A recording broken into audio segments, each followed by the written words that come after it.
Hello mga sir, for today's episode, ayan, nakita ko kasi sa Let's Eat Pare na meron nga daw nitong cheesy samgyupsal set ng Romantic Baboy sa 7-Eleven. So na-curious ako, maganda yung ano niya, yung reviews niya. And syempre nakita ko tong egg sandwich nila, pero nakasulat egg salad. Hindi ko pa rin natatry ito. Natry ko na yung ganito nila sa Japan, which is sobrang sarap. Pero ito talagang pinunta ko doon. So, tara, unbox na natin. 145 pesos lang to, mga sir. Cheesy samgyupsal set na siya. Kung wala kayong microwave sa bahay, pwede nyo nang painit. Ako pinainit ko na lang to eh. Ayan siya. So, 387 grams siya.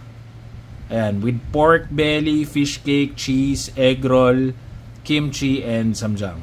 Ayan, so, buksan na natin.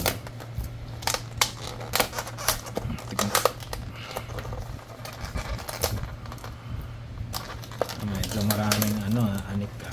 Yun. Medyo marami siyang tape.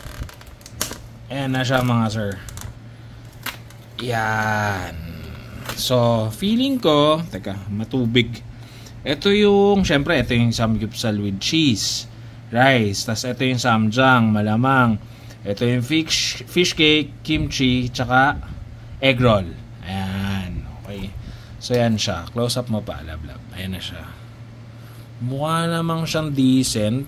Mukha namang yung parang nakikita mo talaga sa Romantic Baboy. Ayan yung meat niya. Ayan. So, sige, tikman na natin mga sir kung ano ba talaga to. Kung legit ba talaga to. Ayan. Ayan. Kuha tayo. Tapos may siya, may cheese. Ayan. Hindi na ako nagtinidor, tinatamad ako magtinidor eh. So, ayan yung first bite natin. So, ito na yung first bite natin.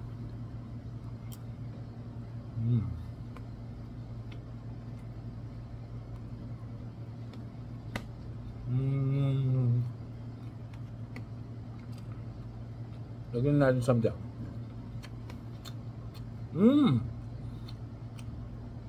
Yun yung hinahanap ko. Yung lasa ng samjang.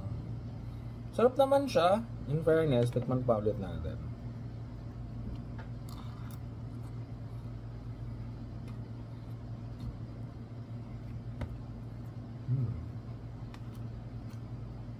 Kuha na nga rin ang tinidor. Panalo to. Kung gusto nyo kung meron kayong samgyup cravings, tas ayaw nyo masyado magtakaw ng Andy, goods to. Goods to mga sir. Ito yung egg. Masarap ng itlog. Kimchi. Romantic Baboy na Romantic Baboy. Okay din yung kimchi. Fish cake nila.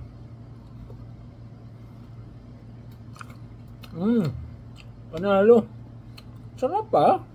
Para sa para sa set meal na initin nyo lang. Panalo to.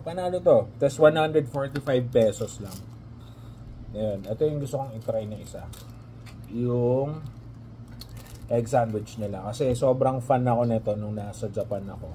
Nag-Japan kami last February lang. Umuupak ako nito pag gabi.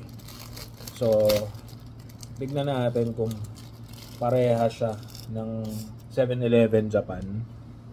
Ayan. Makikita nyo. Natin.